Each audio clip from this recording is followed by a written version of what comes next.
शांति। आज 16 नवंबर 2024 के साकार मधुर महावाक्य हैं मधुबन से। मीठे बाप दादा जी ने कहा, मीठे बच्चे, बाप आए हैं तुम्हें रूहानी हुनर सिखलाने, जिस हुनर से तुम सूर्य चांद से भी पार शांति धाम में जाते हो। कौन सा हुनर सिखलाते हैं बाबा हमें? रूहानी हुनर। प्रश्न है, साइंस घमंड और साइलेंस घमंड में कौन सा अंतर है? उत्तर है, साइंस घमंडी चांद सितारों पर जाने के लिए कितना खर्चा करते हैं, शरीर का जोखिम उठाकर जाते हैं। उन्हें ये डर रहता है कि रॉकेट कहाँ फेल ना हो जाए। तुम बच्चे साइलेंस घमंड वाले बिगर कौड़ी खर्चा सूर्य चांद से भी पार मूल वतन में चले जाते हो। तुम्हें कोई डर नहीं, क्योंकि तुम शरीर को यहां ही छोड़कर जाते हो। ओम शांति। रूहानी बाप बैठ रूहानी बच्चों को समझाते हैं। बच्चे सुनते तो रहते हैं कि साइंस दान चांद पर जाने का प्रयत्न करते रहते हैं, लेकिन वे लोग तो सिर्फ चांद तक जाने की कोशिश करते हैं। कितना खर्चा करते हैं, बहुत डर रहता है ऊपर जाने में। अब तुम अपने ऊपर विचार करो, तुम कहाँ के रहने वाले हो? वह तो चंद्रमा की तरफ जाते हैं और तुम तो सूर्य चांद से भी पार जाते हो, एकदम मूल वतन में। वो लोग तो ऊपर जाते हैं तो उनको बहुत पैसे मिलते हैं, ऊपर में चक्कर लगाकर आते तो उनको लाखों सौगातें मिलती हैं। शरीर का जोखिम उठाकर जाते हैं, वो हैं साइंस घमंडी। तुम्हारे पास है साइलेंस का घमंड। तुम जानते हो, हम आत्मा अपने शांति धाम ब्रह्मांड में जाते हैं। आत्मा ही सब कुछ करती है।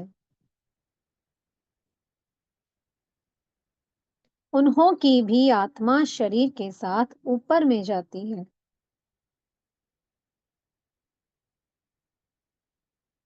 बड़ा खौफनाक है, डरते भी हैं। ऊपर से गिरे तो ज्ञान खत्म हो जाएगी। वो सब है जिस्मानी हुनर। तुमको बाप रूहानी हुनर सिखलाते हैं। इस हुनर सीखने से तुमको कितनी बड़ी प्राइज मिलती है। 21 जन्मों की प्राइज मिलती है, नंबरवार पुरुषार्थ अनुसार। आजकल गवर्नमेंट लॉटरी भी निकालती है ना, ये बाप तुमको प्राइज देते हैं।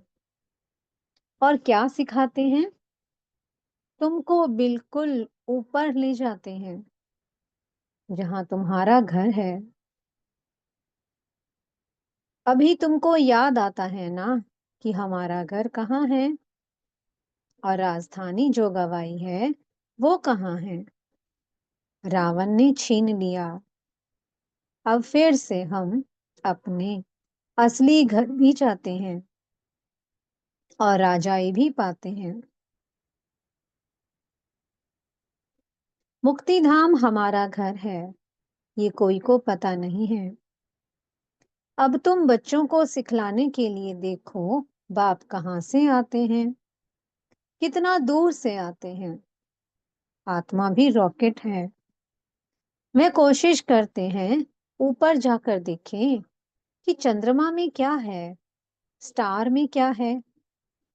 तुम बच्चे जानते हो, ये तो इस मांडवे की बत्तियां हैं।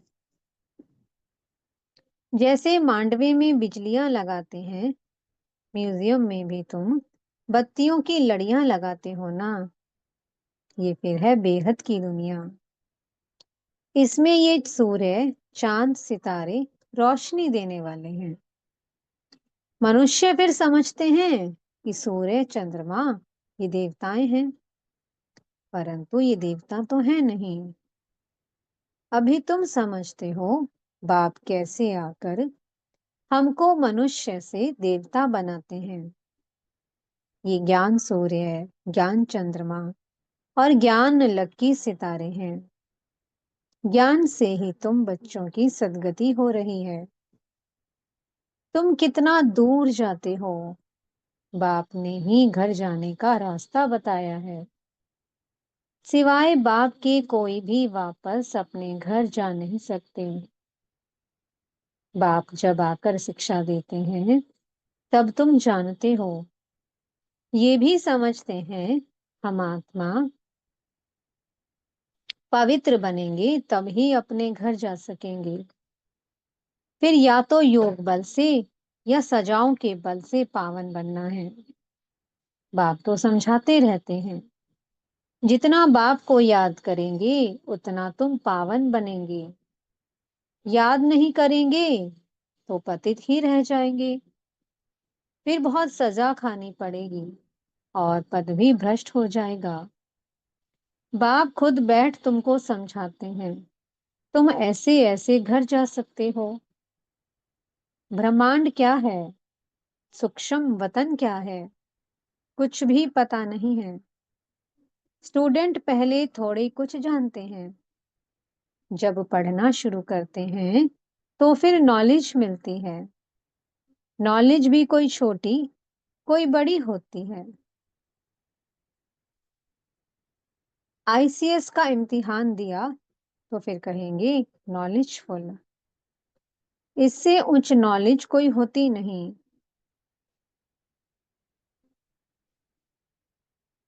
अब तुम भी कितनी उच्च नॉलेज सीखते हो। बाप तुमको पवित्र बनने की युक्ति बताते हैं कि बच्चों, मामे कम याद करो तो तुम पतित से पावन बनेंगे। असल में तुम आत्माएं पावन थी, ऊपर अपने घर में रहने वाली थी। जब तुम सतयुग में जीवन मुक्ति में हो तो बाकी सब मुक्ति धाम में रहते हैं।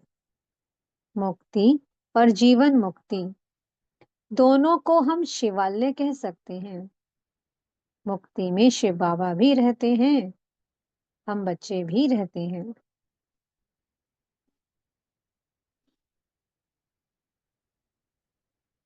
ये है रूहानी हाईएस्ट नॉलेज। वह कहते हैं हम चांद के ऊपर जाकर रहेंगे। इतना माथा मारते हैं, बहादुरी दिखाते हैं, इतने मल्टी मिलियन माइल ऊपर जाते हैं, लेकिन उन्हों की आश पूर्ण नहीं होती है और तुम्हारी आश पूर्ण हो जाती है। उनका है झूठा जिस्मानी घमंड, तुम्हारा है रूहानी घमंड।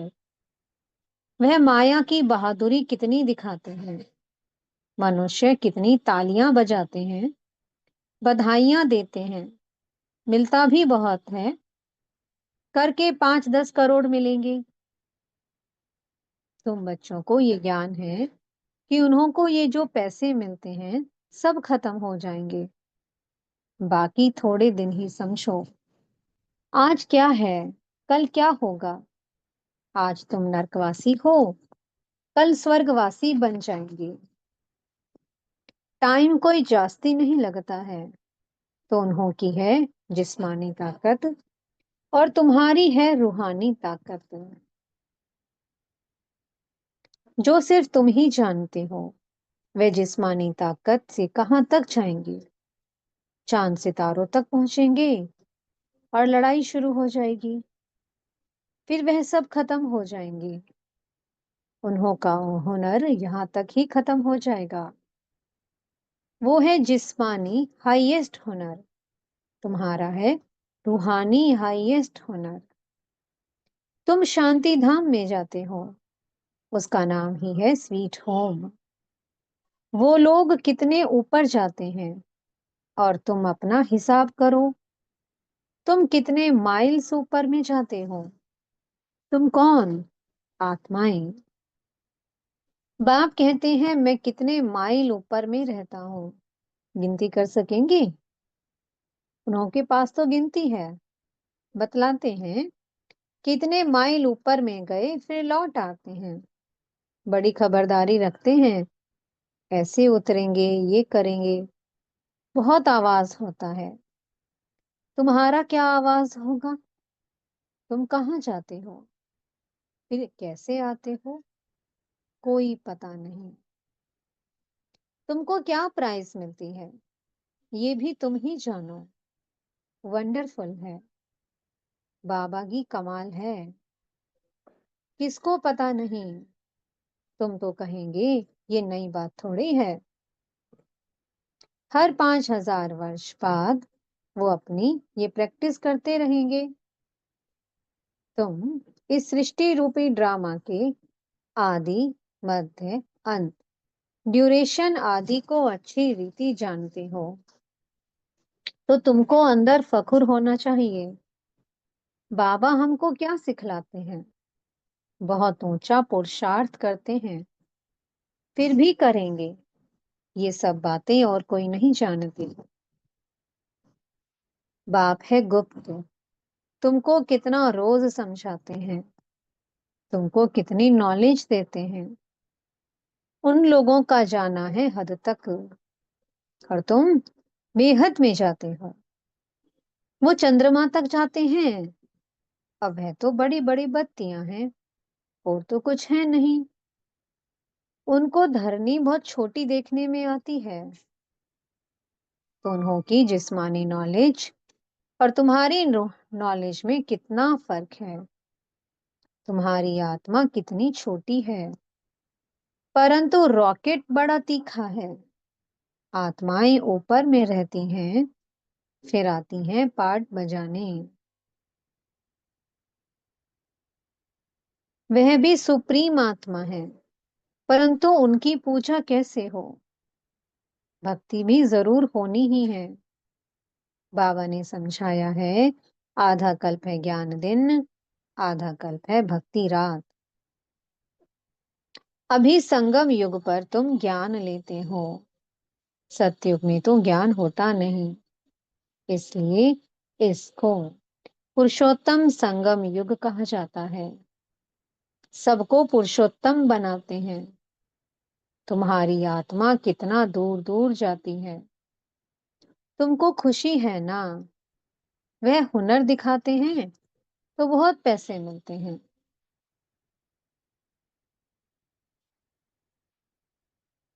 भल कितना भी मिले, परंतु तुम समझते हो वह कुछ भी साथ चलना नहीं है। अभी मरे की मरे, सब खत्म हो जाने वाला है। अभी तुमको कितने वैल्यूएबल रतन मिलते हैं। इनकी वैल्यू कोई गिनी नहीं जाती। लाख लाख रुपए का एक एक वर्षन्स का है। कितने समय से तुम सुनते ही आते हो। गीता में कितनी वैल्यूएबल नॉलेज है। ये एक ही गीता है जिसको मोस्ट वैल्यूएबल कहते हैं। सर्वशास्त्रमयी शिरोमणि श्रीमद् भगवत गीता है। वो लोग भल पढ़ते रहते हैं, परंतु अर्थ थोड़ी समझते हैं। गीता पढ़ने से क्या होगा?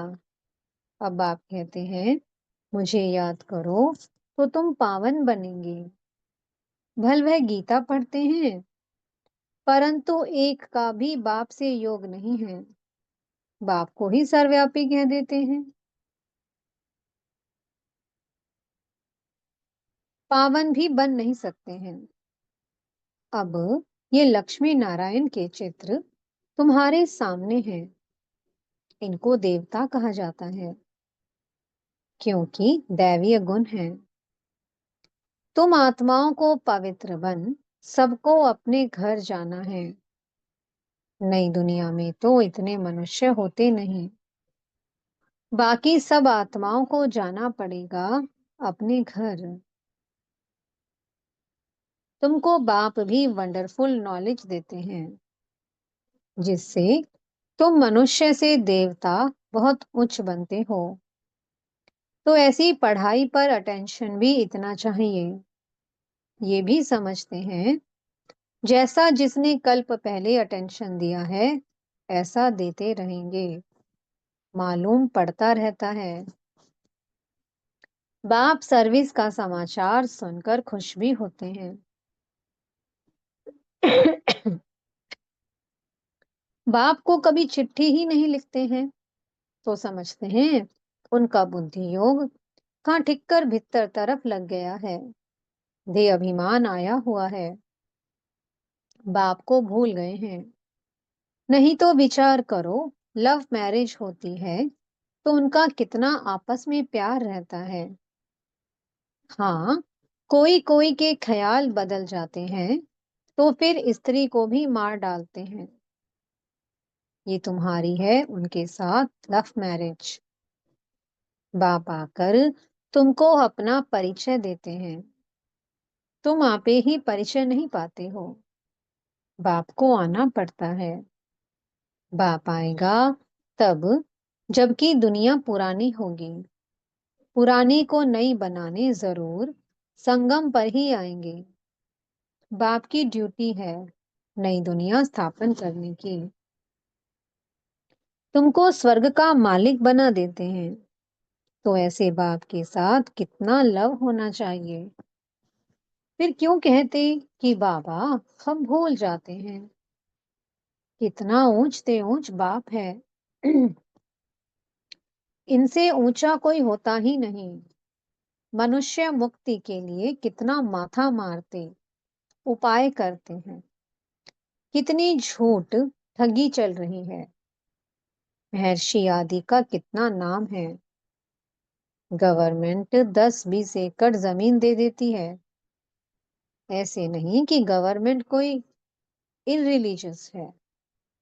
उनमें कोई मिनिस्टर रिलीजियस है, कोई अनरिलीजियस है। कोई धर्म को मानते ही नहीं। कहा जाता है रिलीजन इज माइट। क्रिश्चियन में माइट थी ना, सारे भारत को हब करके गए। अभी भारत में कोई माइट नहीं है। कितना झगड़ा मारा मारी लगी पड़ी है। वही भारत क्या था, बाप कैसे कहाँ आते हैं, किसको कुछ भी पता नहीं है। तुम जानते हो मगध देश में आते हैं, जहां मगरमच्छ होते हैं। मनुष्य ऐसे हैं जो सब कुछ खा जाएं। सबसे जास्ती वैष्णव भारत था। ये वैष्णव ये वैष्णव राज्य है ना। कहाँ ये महान पवित्र देवताएं, कहाँ आजकल देखो क्या क्या हब करते जाते हैं। आदमखोर भी बन जाते हैं। भारत की क्या हालत हो गई है। अभी तुमको सारा राज समझा रहे हैं, ऊपर से लेकर नीचे तक पूरा ज्ञान देते हैं। पहले पहले तुम ही इस पृथ्वी पर होते हो, फिर मनुष्य वृद्धि को पाते हैं। अभी थोड़े समय में हाहाकार हो जाएगा, फिर हाय हाय करते रहेंगे। स्वर्ग में देखो कितना सुख है। ये एम ऑब्जेक्ट की निशानी देखो। ये सब तुम बच्चों को धारणा भी करनी है। कितनी बड़ी पढ़ाई है। बाप कितना क्लियर कर समझाते हैं। माला का राज भी समझाया है। ऊपर में फूल है शिव बाबा, फिर मेरू, प्रवृत्ति मार्ग है ना। निवर्ती मार्ग वालों को तो माला फेरने का हुक्म नहीं। ये है ही देवताओं की माला। उन्होंने कैसे राज्य लिया है। तुम्हारे में भी नंबरवार है। कोई कोई है जो बेधड़क हो किसको भी समझाते हैं। आओ तो हम आपको ऐसी बात बताएं जो और कोई बता ही नहीं सकते। सिवाय शिव बाबा के और कोई जानते ही नहीं। उन्हों को ये राजयोग किसने सिखाया? बहुत रसीला, बैठ समझाना चाहिए। ये 84 जन्म कैसे लेते? देवता, क्षत्रिय, वैश्य, शूद्र। बाप कितनी सहज नॉलेज बताते हैं। और पवित्र भी बनना है, तभी उच्च पद पाएंगे। सारे विश्व पर शांति स्थापन करने वाले तुम हो। बाप तुमको राज्य भाग्य देते हैं, दाता है ना। वह कुछ लेता नहीं है। तुम्हारी पढ़ाई की ये है प्राइज। ऐसी प्राइज तो और कोई दे ना सके। तो ऐसे बाप को प्यार से क्यों नहीं याद करते हैं? लौकिक बाप को तो सारा जन्म याद करते हो। पारलौकिक को क्यों नहीं याद करते हो? बाप ने बताया है, ये युद्ध का मैदान है। टाइम लगता है पावन बनने में। इतना ही समय लगता है जब तक लड़ाई पूरी हो। ऐसे नहीं कि जो शुरू में आए हैं वह पूरे पावन होंगे। बाबा कहते हैं माया की लड़ाई बड़ी जोर से चलती है। अच्छे अच्छे को भी माया जीत लेती है। इतनी तो बलवान है, जो गिरते हैं वह फिर मुरली भी कहाँ से सुने। सेंटर में तो आते ही नहीं, तो उनको कैसे पता पड़े? माया एकदम वर्थ नोटे पैनी बना देती है। मुरली जब पढ़ें तब सुजाग हो। गंदे काम में लग जाते हैं। कोई सेंसिबल बच्चा हो जो उनको समझाए। तुमने माया से कैसे हार खाई है? बाबा तुमको क्या सुनाते हैं? तुम फिर कहाँ जा रहे हो? देखते हैं इनको माया खा रही है, तो बचाने की कोशिश करनी चाहिए। कहाँ माया सारा अपना कर लेवे। फिर से सुजाग हो जाएं, नहीं तो उच्च पद नहीं पाएंगे। सदगुरु की निंदा कराते हैं। अच्छा, मीठे मीठे से की लगे बच्चों प्रति माता पिता बाप दादा का याद प्यार और गुड मॉर्निंग। रूहानी बाप के रूहानी बच्चों को नमस्ते। हम रूहानी बच्चों की मीठे रूहानी बाप दादा जी को बहुत बहुत याद प्यार, गुड मॉर्निंग और नमस्ते। धारणा के लिए मुख्य सार है। पहला पॉइंट, बाप से साइलेंस का हुनर सीखकर इस हद की दुनिया से पार बेहद में जाना है।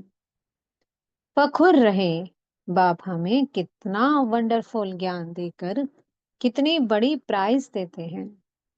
दूसरा पॉइंट है, बेधड़क होकर बहुत रसीले ढंग से सेवा करनी है। माया की लड़ाई में बलवान बन जीत पानी है।